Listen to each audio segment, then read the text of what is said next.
जो लोग मजदूर, गरीब, महिलाओं, असहाय लोगों के ऊपर विभिन्न अत्याचार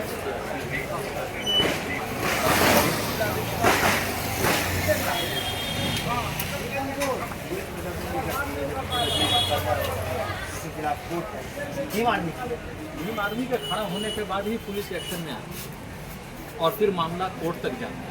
बहुत सारे केसेस में आपने देखा होगा कि पुलिस प्रशासन भीम का मतलब डॉक्टर अम्बेडकर का होता है।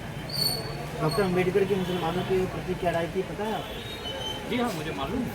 उन्होंने जो संविधान लिखा है उसमें मुसलमानों को हक दिया है, स्वतंत्र घोषित किया है।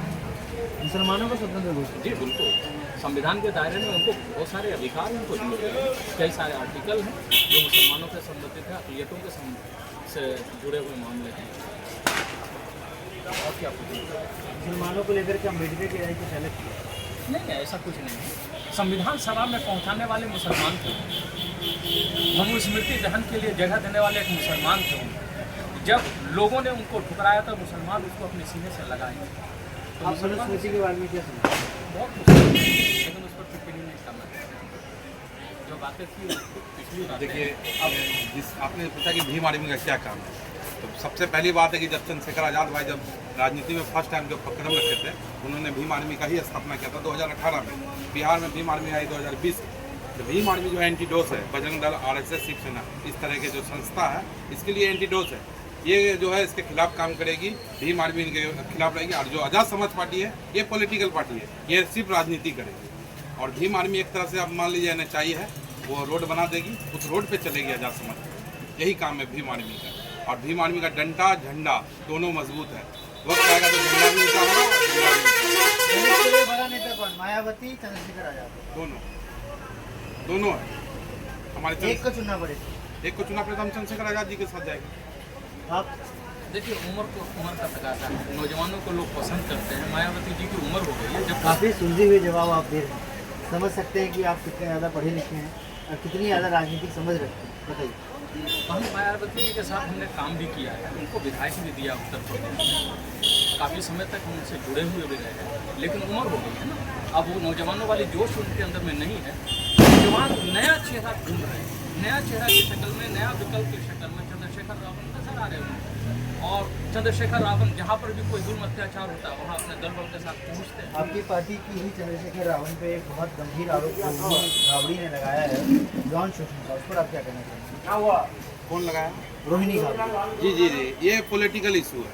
जब वो भी दलित की बेटी नहीं है? नहीं, वो बात नहीं कहा ना भाई। जब चंद्रशेखर आज़ाद जी जब सांसद नहीं बने थे उसका कोई भी विरोध नहीं हो रहा था। आज जब वो बड़े मकाम पे चले गए तो इस तरह का टिप्पणी जो होता है बहुत सारा होगा और बहुत सारे लोग विरोध भी करेंगे, उनके पर्सनल छवि को भी खराब करेंगे। तो इस सब पे ध्यान नहीं देना है। एक आदमी सबको खुश नहीं रख सकता है। जैसे अभी हमारे MIM के बारे जैसे बोला जाता है कि B टीम है, ठीक है। लोग कहते हैं कि B टीम है, तुम B टीम के साथ क्यों?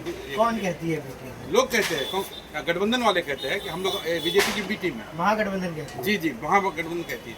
लेकिन आज देख लीजिए B टीम का काम कौन कर रहा है बिहार में? तेजस्वी यादव की लहर है बिहार चुनाव में। तेजस्वी को वोट कीजिएगा, लालटेन को नहीं, पतंग साहब को वोट। तो तेजस्वी की लहर है, आप पतंग को वोट कीजिए। हाँ, पतंग को वोट कीजिए। तो तेजस्वी की लहर कैसे?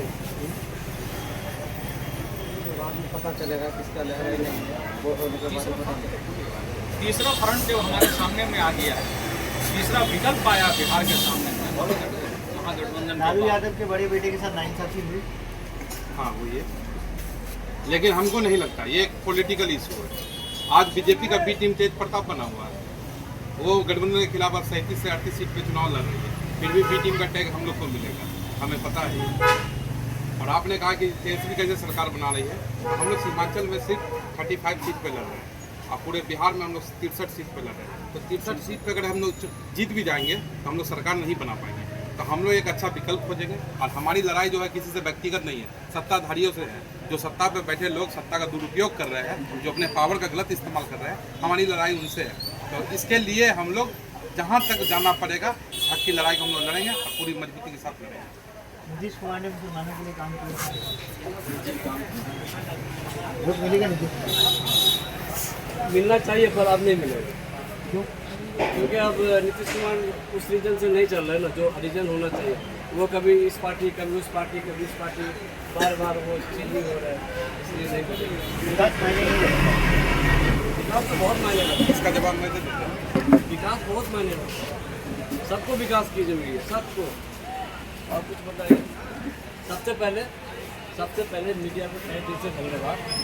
और मेरा नाम महबूब हैदर है, मैं जिला सचिव आज़ाद समाज पार्टी। आप लोग सब आज़ाद समाज पार्टी वाले हैं आप। बताइए। हाँ, मुसलमान के लिए उन्होंने बहुत काम किया, इसमें नो डाउट। लेकिन मामला ये है कि जैसे वक्त ये क्या बोलते हैं, वक्फ बोर्ड की जो विरोध में जो कानून लाया गया उसका हम विरोध करते हैं। और इसके लिए मुसलमान का करार जो है उनके वोटर लिस्ट से गिरा है। मुसलमान 50% उनको वोट इस बार नहीं मिलेगा। और दूसरा रीजन है कि वो भाजपा के गोद में जाकर बैठ गई है, इस कारण से मुसलमान उनको पसंद नहीं करते। भाजपा के गोद में आके बैठ गए हैं, इसी कारण से लोग उन्हें पसंद नहीं करते हैं। नीतीश कुमार ने काम किया है, ऐसा कहना है। उन्होंने चंद्रशेखर पर भी अपनी राय रखी। इनका ये भी कहना है कि मायावती साहब बड़े नेता होंगे। उत्तर प्रदेश के चुनाव में, बिहार खत्म होने के बाद उत्तर प्रदेश में भी चुनाव होगा। योगी मॉडल चल रहा है, क्या लगता है योगी मॉडल ठीक है?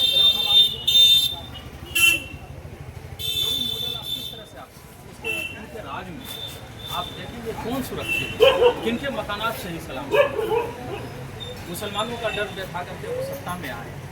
आज हज़ारों गैर मुस्लिम भाई हमारे हैं जिनके मकान को तोड़ दिया गया। हज़ारों गैर मुस्लिम बहनें ऐसी हैं कि जिनके साथ में ज्यादती हुई है।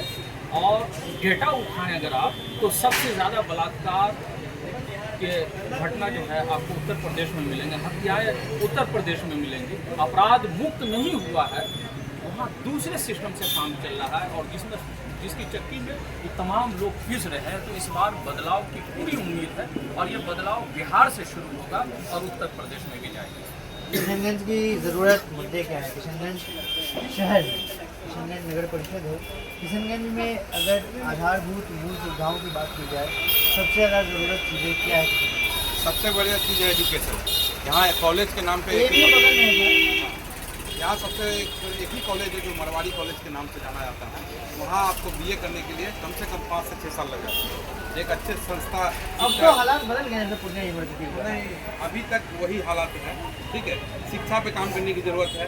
और यहाँ जो आंगनबाड़ी की जो सुविधा, जैसे हम लोग नगर में आते हैं 34 वार्ड में, तो वार्ड में आंगनबाड़ी की सुविधा नहीं है। पंचायत में तो है लेकिन वार्ड में नहीं है। एक छोटा से छोटा इंजेक्शन लगाने के लिए हमको सदर अस्पताल जाना पड़ता है। तो स्वस्थ शिक्षा ये सबसे बड़ा मुद्दा है हम लोग के। नाम क्या हुआ? आप भी निमाड़ में आज़ाद समाज पार्टी का पर्सनल अध्यक्ष पूजा रावत, आपके विधानसभा में क्या है? जोर से आवाज़ कहाँ हुआ है? विकास होना चाहिए। मास्टर मुजाहिद को जो पूजा रावत के जनता विकास पुरुष है, मास्टर मुजाहिद अभी